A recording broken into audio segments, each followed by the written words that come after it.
미국의 공격적인 금리 인상이 세계 경제에 경기 침체 공포를 키우고 있습니다. 수요가 줄 것이란 전망에 국제 유가가 큰 폭으로 하락했습니다. 윤석열 대통령의 나토 정상회의 참석 당시 대통령실 인사비서관 부인이 동행해 일정을 수행한 것을 두고 여야 공방이 거세지고 있습니다. 민주당은 국기문란이라며 공격했고 국민의힘은 문제 없다고 맞서고 있습니다. 대통령실이 직속위원회 축소 방안을 발표했습니다. 윤석열 대통령이 대선 당시 새만금위원회를 대통령 직속으로 격상하겠다는 약속이 무산되는 것은 아닌지 우려가 커지고 있습니다. 개정된 도로교통법에 따라 오는 12일부터 횡단보도에서 우회전하는 차량은 일단 멈춰야 합니다. 단속을 앞두고 제대로 지켜질지 현장 취재했습니다. 전북 지역 언론들과 함께하는 풀뿌리 K. 오늘은 외가리 때 군락지로 변한 순창군 향토문화유산 3회당의 관리 문제와 부안, 부주, 진안 소식을 알아봅니다.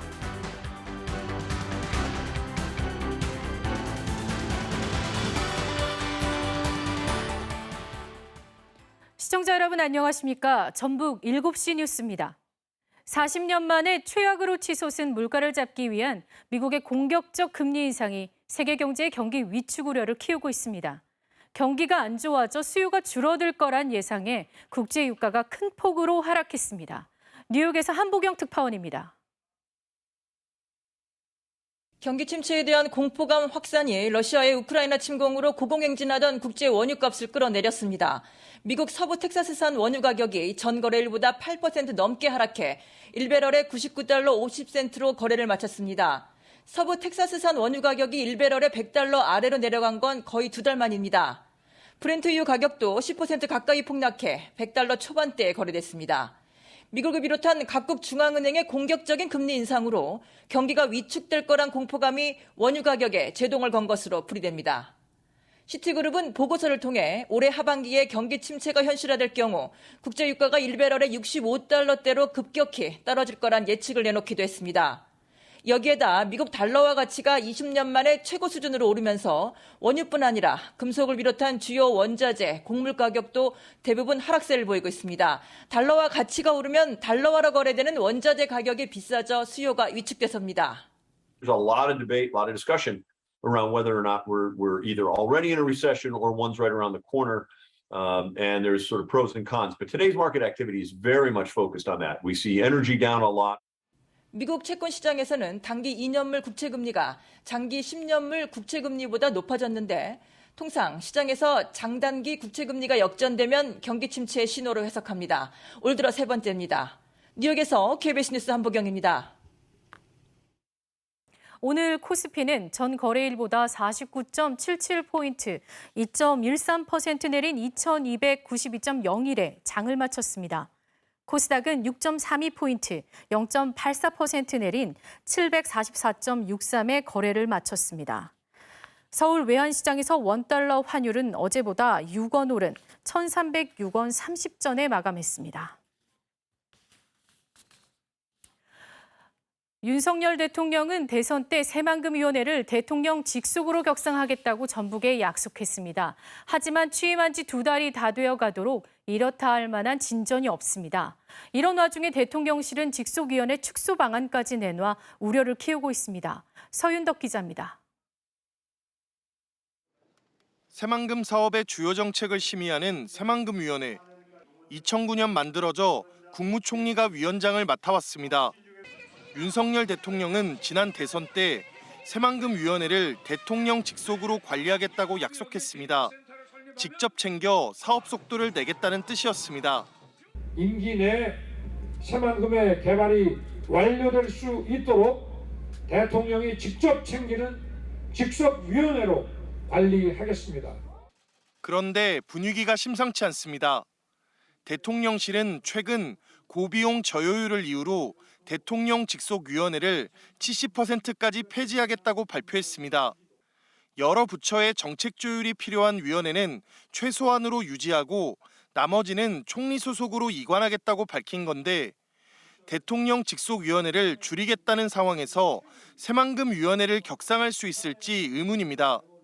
약속과 달리 지금처럼 총리 소속으로 남는 것 아니냐는 우려가 나옵니다. 새만금 사업이 본격적으로 추진되는 이 시기에 굉장히 중요한 역할을 할 것으로 생각됩니다. 상징성 있는 공약이었기 때문에 당선 뒤에도 새만금을 마음껏 돈 벌 수 있는 곳으로 만들겠다고 말한 윤 대통령. 말이 아닌 행동으로 보여줘야 할 때입니다. KBS 뉴스 서윤덕입니다. 비수도권 대학 총장들이 수도권 대학 반도체 관련 학과 증원에 반대하는 기자회견을 열기로 했다가 교육부 반대로 무산됐습니다. 전북 지역 일부 대학교 총장들은 정부가 조속히 대화 창구를 마련해 지방대 현실을 파악하려는 노력이 필요하다는 입장을 내놨습니다. 또 애초 기자회견 목적이 정부가 추진 중인 수도권 대학 학생과 정원 규제 완화 등에 대한 정책 철회 요구를 하기 위한 것이었다며 이러한 정부 정책이 바뀌지 않는다면 비수도권 대학은 엄청난 타격을 받을 수밖에 없다고 강조했습니다.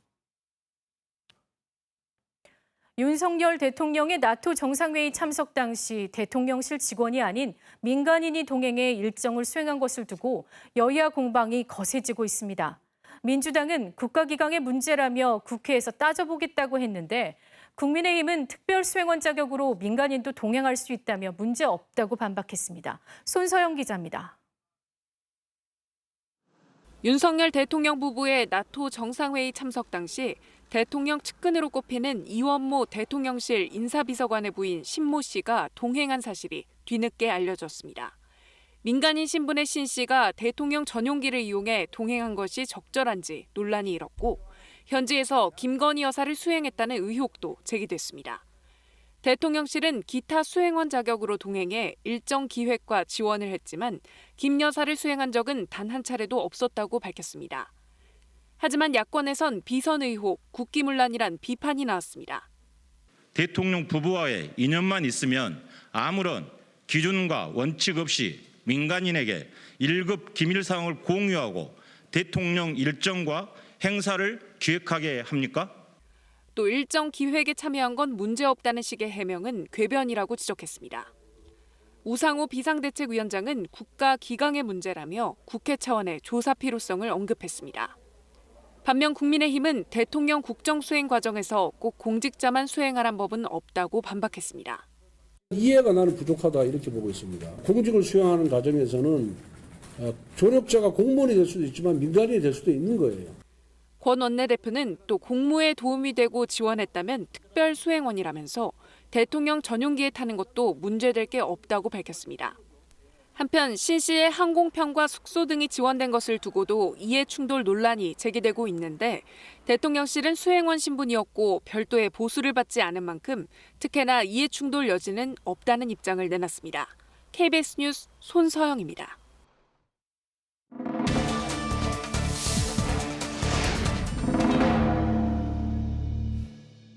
민선 8기 전라북도 시장 군수들과 각 지역 현안과 공약을 살펴보는 시간. 오늘은 이학수 정읍시장입니다. 안녕하십니까, 시장님? 네, 안녕하십니까. 네, 우선 초선 정읍시장으로서의 포부 한 말씀 부탁드립니다. 예, 안녕하십니까. 정읍시민 여러분, 그리고 시청자 여러분, 정읍시장 이학수입니다. 정치의 본질이 민생입니다. 그래서 저는 민생부터 챙겨야 되겠다라는 말씀을 선거 과정에서도 줄곧 드렸고요. 민생은 곧 우리 시민들이 먹고 사는 일이기 때문에 저는 첫째도 민생, 둘째도 민생 그렇게 생각을 하고 있습니다. 네, 민생을 강조하셨는데요. 선거 때부터 또 강조하셨던 점이 줄곧 청년 창업 지원, 또 양질의 일자리 마련을 강조하셨습니다.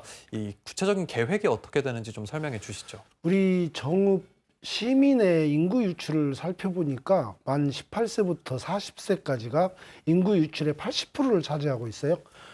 청년들이 정읍에서 자라서 일자리를 찾고 또 결혼 이후에도 문화 후 빈곤 때문에 이렇게 정읍을 떠나고 하기 때문에 저는 양질의 일자리를 만들기 위해서 좋은 기업을 유치하고 또 청년들이 취업할 수 있는 그런 문호도 좀 개방해서 좀 좋은 양질의 일자리를 만드는데 총력을 다해야 되겠다 이런 생각을 갖고 있습니다. 네. 최근 내놓은 5대 시정 방침을 봤는데요. 말씀하셨던 것처럼 문화체육관광에도 또 많은 예산을 배정했더라고요. 정읍이 동학농민혁명의 발상지라는 점이 큰 의미가 있는 것 같은데 눈여겨볼 만한 사업들 혹시 있을까요? 사실 제 공약의 34% 예산이 네. 그쪽에 편성된 게 맞습니다. 우리 정읍은 동학뿐만이 아니고 상층곡을 비롯한 많은 현근대, 이게 과거와 현대가 존재하는 그런 문화들을 많이 갖고 있는데 구슬이 서말이라도 끼야 보배라는 말씀이 있지 않습니까? 그래서 그런 콘텐츠들을 좀 이렇게 여러 꾸러미로 낄 수 있는 그런 게 중요하다고 생각을 하고요. 그런데 주력을 해야 되겠다 이렇게 생각하고 있습니다. 네, 또 한 가지 여쭐 게 그제였습니다. 인사청탁을 하는 공무원은 승진시키지 않겠다고 밝히셨어요. 네. 지난해 최하위의 평가를 받은 정읍시의 청렴도가 끌어올리겠다고 하셨는데 그만큼 문제가 심각하다고 보신 거겠죠? 저는 사실 시장에 취임한 이후에 제일 중요한 게 인사가 만사다. 그래서 인적 쇄신을 좀 해야 되겠다라는 생각 때문에 제가 기자회견에서 기자 간담회에서 인사에 대한 여러 가지 기본을 밝혔고요. 꼭 지킬 겁니다. 그리고 이제 중요한 것은 아까 말씀드렸다시피 청렴도 말씀하셨는데 청렴도는 우리 시민들과 소통 그리고 시민이 참여하는 그런 행정을 하면 좋아질 수밖에 없다. 이렇게 믿고 있습니다. 네. 지난 선거 때 이야기를 한번 해보겠습니다. 태양광 사업 불법 의혹이 제기가 됐었죠.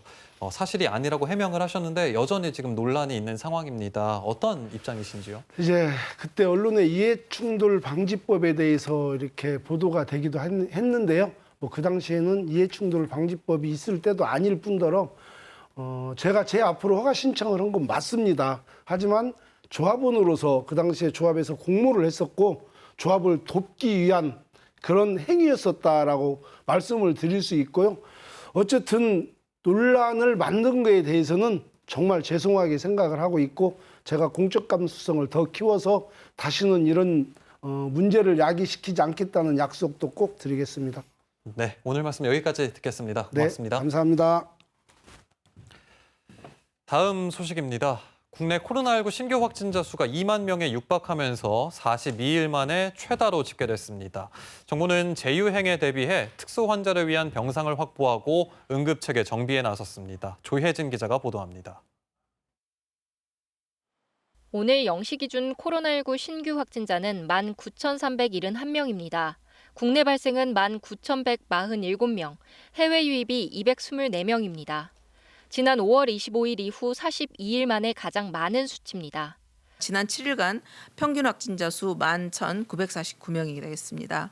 하루 평균 확진자 발생이 15주 만에 증가세로 돌아서면서 10,000명을 초과하고 있습니다. 3월 17일 62만여 명으로 정점을 찍었던 신규 확진자 수는 지난달 27일 3,000명대까지 떨어졌지만 최근 다시 늘고 있는 겁니다. 정부는 재유행에 대비해 특수병상과 응급병상 확보에 나섰습니다. 분만이나 투석, 소아 환자 등 특수 환자들이 제때 치료받을 수 있도록 거점 전담병원의 병상 규모를 유지하고 이를 탄력적으로 활용합니다. 이를 위해 인접 권역 간 특수병상을 통합 운영해 신속하게 병상이 배정되도록 합니다. 응급 시에는 별도의 배정 절차 없이도 입원이 가능하도록 기준을 마련합니다. 응급실도 24시간 정상 운영되도록 음압격리 병상 외 일반 격리 병상에서도 확진자를 수용할 수 있도록 지침을 개정합니다. 응급실 병상 현황을 119 구급대 등과 실시간으로 공유할 수 있도록 시스템도 고도화하고 코로나 응급 환자 이송과 전원 업무에도 만전을 기하겠습니다. 이와 함께 집단 감염이 발생했던 외국인 근로자 사업장과 건설 현장 등 전국 감염 취약 시설을 대상으로 현장 점검도 실시할 예정입니다. KBS 뉴스 조혜진입니다. 전북 지역도 코로나19 재유행 초기라는 분석이 나온 가운데 어제는 479명이 확진됐습니다. 한 주 전보다 180여 명 늘면서 확산세가 이어졌으며 감염 재생산 지수도 엿새 연속 유행 지속 경향을 보이고 있습니다. 나이별로는 20대가 가장 많습니다. 전라북도는 예전 사례를 보면 젊은 층에서 전파가 시작돼 노년층으로 이어지는 흐름이 있다며 실내 마스크 착용과 잦은 환기 등을 당부했습니다. 전북도의회에 이어 전북기초의회 의장단과 상임위원장 역시 민주당 의원들이 독식하고 있습니다. 오늘 전반기 원구성을 마친 전주시 의회의 경우 의장단을 비롯해 5개의 상임위원장도 모두 민주당 의원들이 차지했습니다. 앞서 무소속과 소수정당 의원들이 상임위원장 자리를 요구했지만 받아들여지지 않았습니다. 전주시를 비롯한 전북기초의회 의원들이 대부분 민주당 소속인 가운데 의장단과 상임위원장 독식에 따른 우려의 목소리가 높아지고 있습니다. 군산시의회가 자체 감사기구 설치를 추진하기로 했습니다. 김영일 의장은 오늘 기자간담회에서 기초의회의 권한이 커진 만큼 의원들의 동의를 얻어 기존 윤리위원회를 넘어서는 자체 감사기구를 만들겠다고 말했습니다.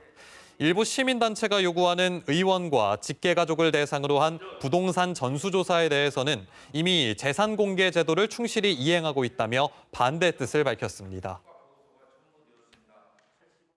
더불어민주당 대표 선거에 출마한 김민석 의원이 오늘 전북을 찾아 분열된 당의 통합과 가치, 정체성, 도덕성 회복에 힘쓰겠다고 밝혔습니다.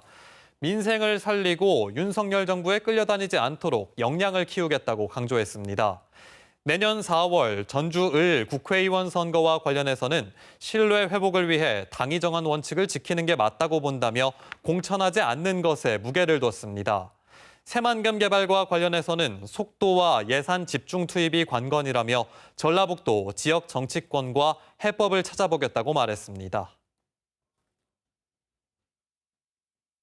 오는 12일부터 횡단보도에서 우회전할 때 사람이 있으면 일단 멈춰야 하는 개정된 도로교통법이 시행됩니다. 보행자 안전을 위한 조치인데 단속을 앞둔 도심 현장 어떨까요? 안승길 기자입니다. 전주의 한 사거리. 파란불이 켜진 횡단보도로 행인이 들어서는 찰나 화물차 한 대가 우회전해 지나갑니다. 코앞에서 급정거한 승용차에 자전거를 탄 시민이 위협을 느끼고 길을 건너기도 전에 횡단보도를 침범하는 차량이 줄을 잇습니다. 배달 오토바이는 행인들 사이로 횡단보도를 내달리기까지 합니다. 건너려고 했는데 이제 딱 파란불이 켜진과 동시에 옆에서 차가 빠르게 들어와서 제대로 살피지 못했다면 사고의 위험이 있지 않을까. 이처럼 보행 신호를 무시한 운전자들, 앞으로 모두 범칙금 대상입니다. 오는 12일 개정 도로교통법 시행을 앞두고 경찰이 현장 계도에 나섰습니다.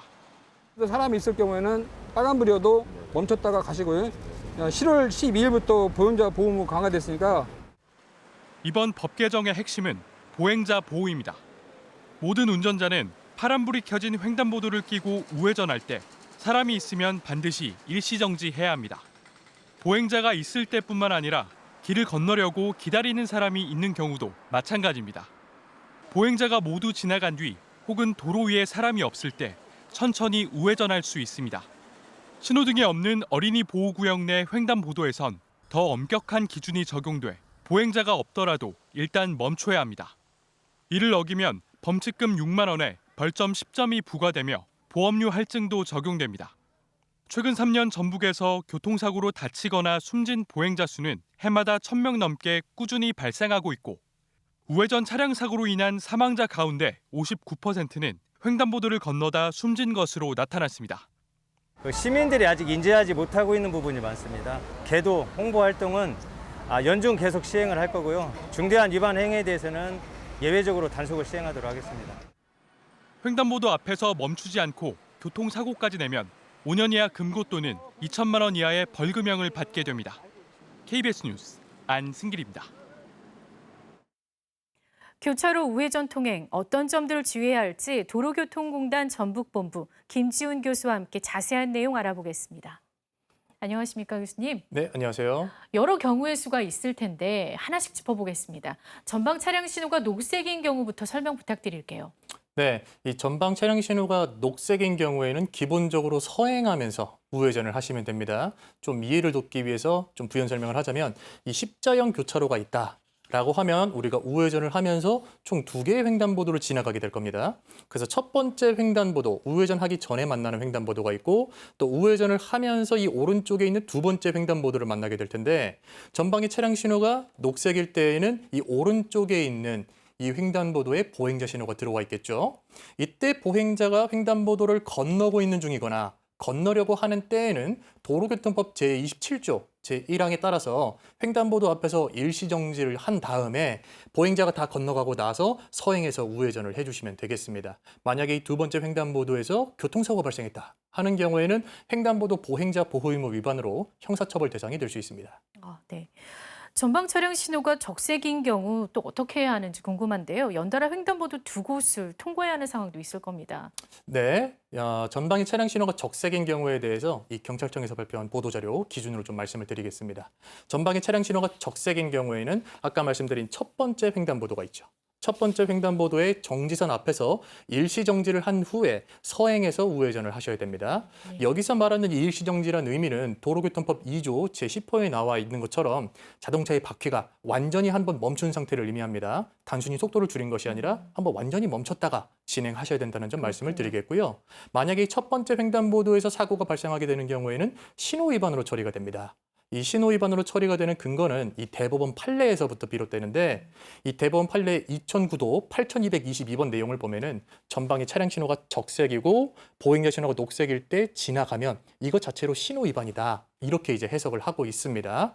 그래서 이러한 경우에 또 사고가 발생할 수 있는 우려도 크기 때문에 뭐 경찰 쪽에서는 이제 일시정지 후 진행하면 된다. 이렇게 이제 이야기를 하시겠지만 저 같은 경우에는 웬만하면은 보행자 신호가 다 끝나서 횡단보도로서의 성격을 상실한 이후에 우회전을 하시는 것이 조금 더 안전하다. 이렇게 이제 말씀을 드리겠습니다. 네, 위반 시 어떤 처벌을 받게 되는지 아마 가장 궁금해하실 것 같습니다. 위반 횟수에 따라 보험료도 할증된다고요. 네, 그래서 이 횡단보도 보행자 보호 의무 위반으로 단속이 되는 경우에는 기본적으로 벌점 10점과 승용차 기준으로 범칙금 6만 원이 부과가 됩니다. 그런데 이 단속 횟수에 따라서 보험료도 할증될 수가 있어요. 그래서 2회에서 3회 단속이 되는 경우에는 보험료 5%가 할증이 되겠고요. 4회 이상인 경우에는 최대 10%까지 할증이 될 수 있습니다. 근데 이게 단순히 단속이 중요한 게 아니죠. 이렇게 계속해서 여러 가지 내용들이 나오는 것은 사고를 예방하기 위한 것입니다. 만약에 사고가 발생하는 경우에는 신호와 장소에 따라서 신호 위반으로 처리가 될 수도 있고 횡단보도 보행자 보호 의무 위반으로 처리가 될 수도 있는데 이 두 가지 경우 모두 도로교통법 및 교통사고 처리 특례법 위반에 해당하기 때문에 형사처벌 대상입니다. 5년 이하의 금고, 2천만 원 이하의 벌금에 처해질 수가 있기 때문에 또 이 특별 단속 이런 부분들 유의해서 미리미리 이번 주부터 좀 습관을 들여놓으시는 것이 이런 상황들을 예방할 수 있는 좋은 방법이 될 수 있겠습니다. 그렇군요. 우회전 통행 말고도 보행자 안전을 위한 관련 법규들이 함께 강화된 걸로 알고 있습니다. 어떤 것들이 있는지요? 네, 크게는 두 가지 말씀을 드리겠습니다. 첫 번째로는 보행자 우선도로입니다. 이 보행자 우선도로란 말 그대로 보행자의 통행이 차마의 통행보다 우선되는 도로라고 보시면 되겠고요. 그렇기 때문에 보행자는 이 도로의 전 구역으로 통행이 가능하지만 다만 고의로 이 차마의 통행을 방해해서는 안 되겠습니다. 그래서 이렇게 보행자 우선도로, 자동차가 갈 수는 있겠지만 운전자가 통과를 할 때에는 보행자의 안전에 유의하면서 서행을 해야 되겠고요. 보행자의 통행에 방해가 될 우려가 있을 때에는 일시정지하거나 서행을 해서 통과를 하셔야 되겠습니다. 두 번째 내용은 이 어린이 보호구역 내 신호가 없는 횡단보도에서의 통행 방법입니다. 이 어린이 보호구역 신호가 있는 곳도 있고 없는 곳도 있겠죠. 근데 신호가 없는 곳인데 횡단보도가 있다라고 하면은 여기는 보행자가 있든 없든 일시 정지를 한 후에 서행하면서 진행하셔야 된다는 점을 말씀을 드리겠습니다. 네, 오늘 말씀 감사합니다. 여기까지 듣겠습니다. 감사합니다. 감사합니다. 코로나19로 중단됐던 대학생 농촌 봉사활동이 3년 만에 재개됐습니다. 그동안 체험활동이 부족했던 대학생들은 물론 일손 부족으로 허덕이던 농촌마을까지 크게 반기고 있습니다. 이종환 기자가 다녀왔습니다. 운동복 차림에 밀짚 모자를 쓴 젊은 청년들. 코로나 탓에 중단됐던 농촌 봉사활동, 이른바 농활에 나설 대학생들입니다. 우리는 농촌 봉사활동을 통해 노동의 의미와 3년 만에 재개된 농활에 걱정 반 설렘 반, 각오가 남다릅니다. 대학생들이 버스를 타고 도착한 곳은 임실의 한 농촌 마을. 농활 온 걸 환영합니다. 일손 부족으로 농사일에 어려움이 많았던 마을 이장은 모처럼 찾아온 대학생들이 반갑기만 합니다. 동네에 활력이 넘칠 것 같고요. 또 코로나가 지금 많이 좀 많이 가라앉은 상태에서 대학생들이 와가지고 어르신들한테 좀 도움을 많이 도움 좋을 것 같아요. 팔을 걷어붙이고 일손 돕기에 나선 대학생들. 불볕더위 속에 갓 수확한 복숭아를 손질하고 마을 회관 앞 도로도 깨끗하게 치웁니다. 온몸이 젖을 정도로 구슬땀이 흘러도 보람은 큽니다. 땀이 흐를 정도로 힘들긴 한데요. 이게 봉사활동의 묘미가 아닌가 생각합니다. 함께 농활에 나선 대학생 80여 명은 인근 4개 마을을 돌며 꾸준히를 도울 계획입니다.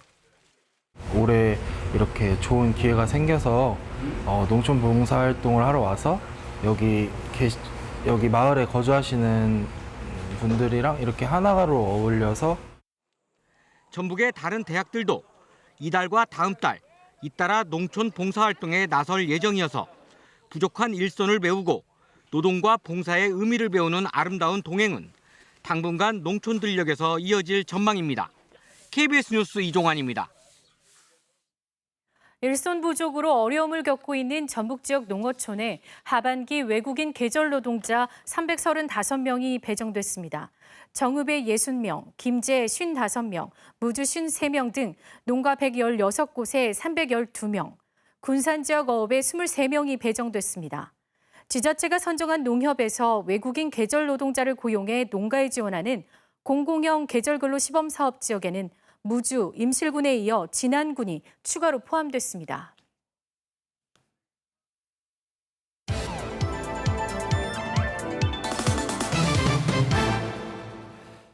이번은 각 시군에서 활동하는 언론사와 함께 지역 소식을 전하는 풀뿌리 K 순서입니다. 먼저 간추린 소식 보시죠.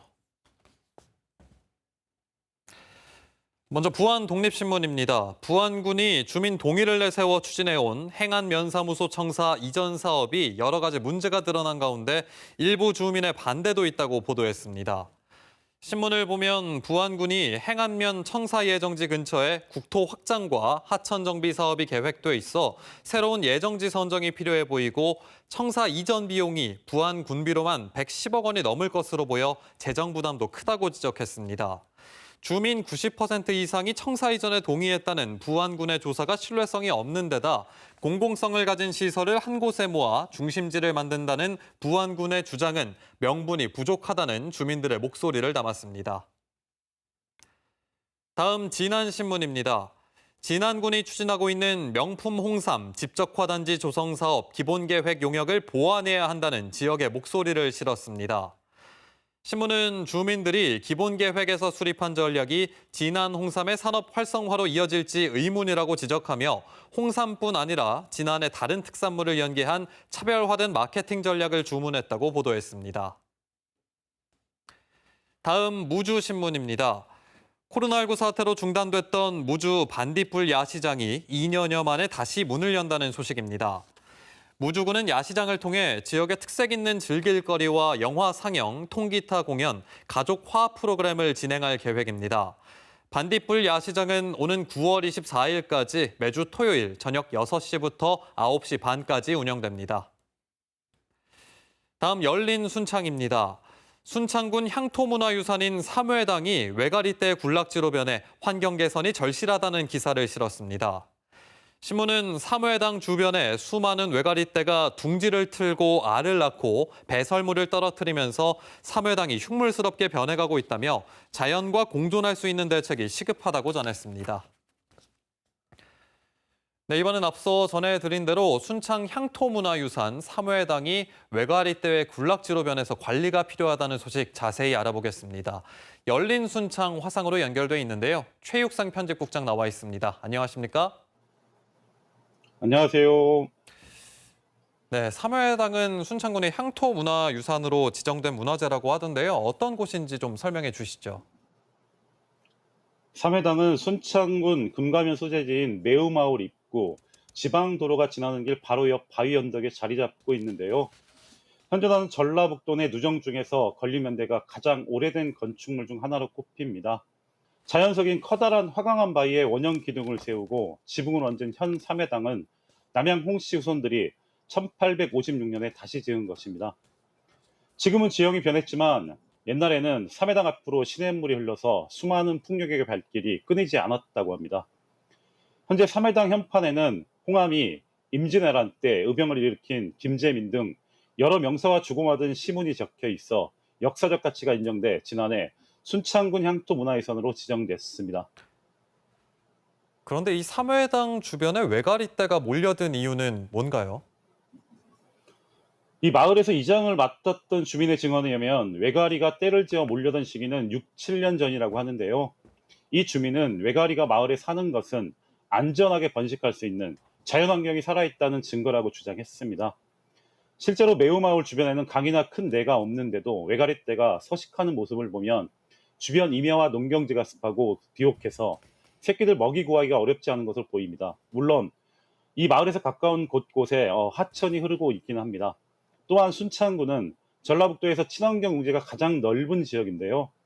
모내기에 앞서 논을 일구는 썰해지라는 논에서는 외가리들이 트랙터를 쫓아다니면서 논에서 나오는 해충들을 잡아먹는 모습을 쉽게 볼 수 있습니다.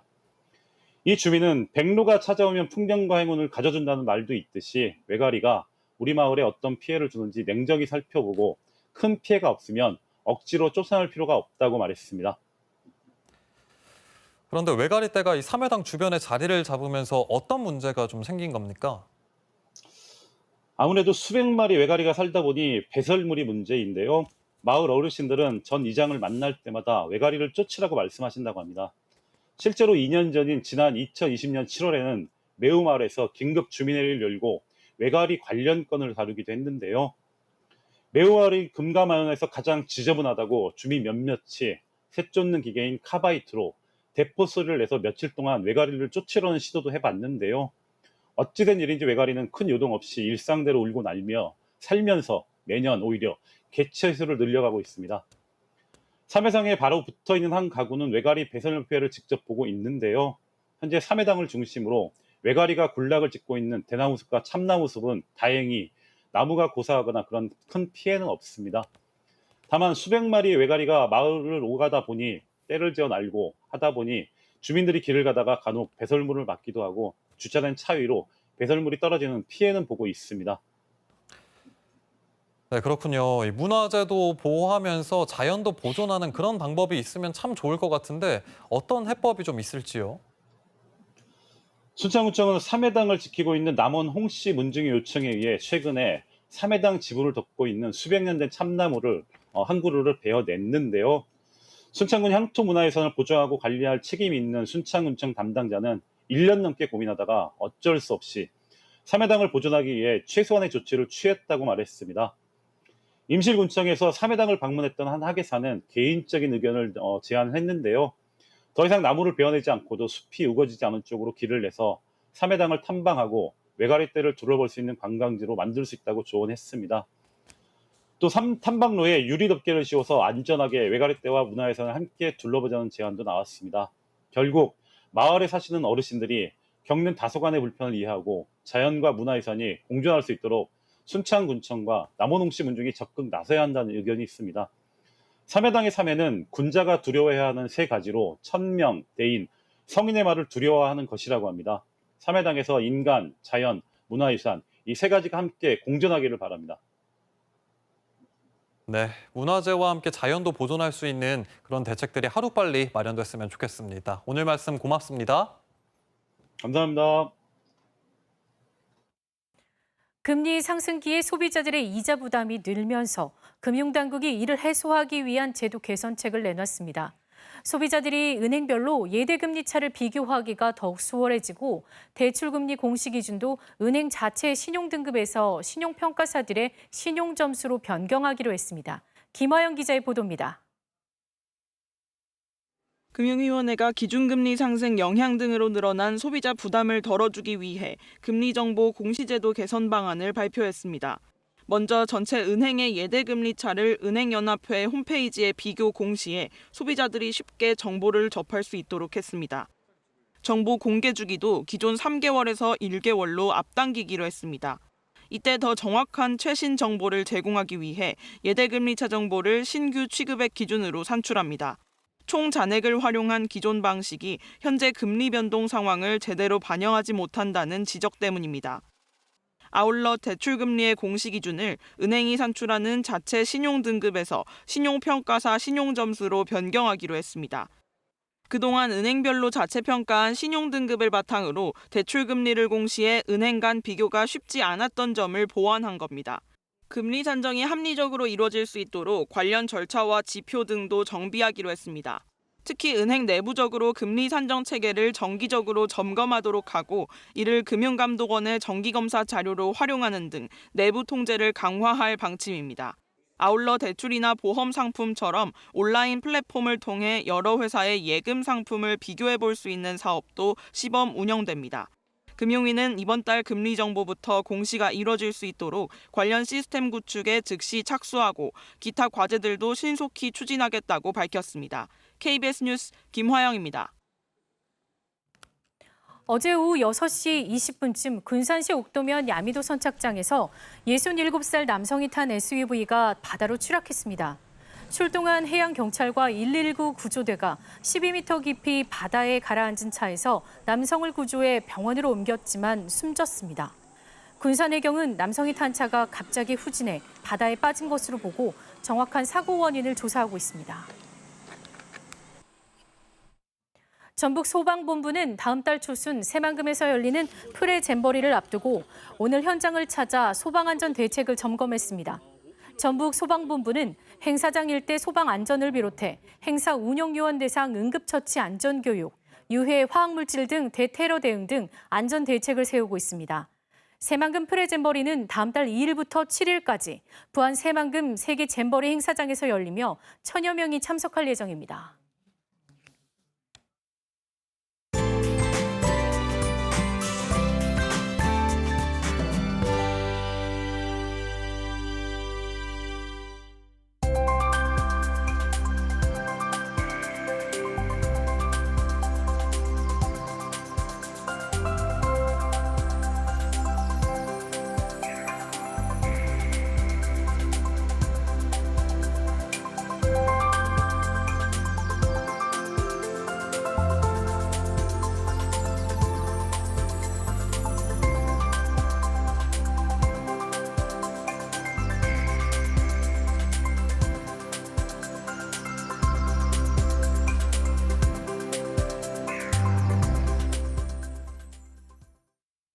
뉴스를 마칩니다. 시청해주신 여러분 감사합니다.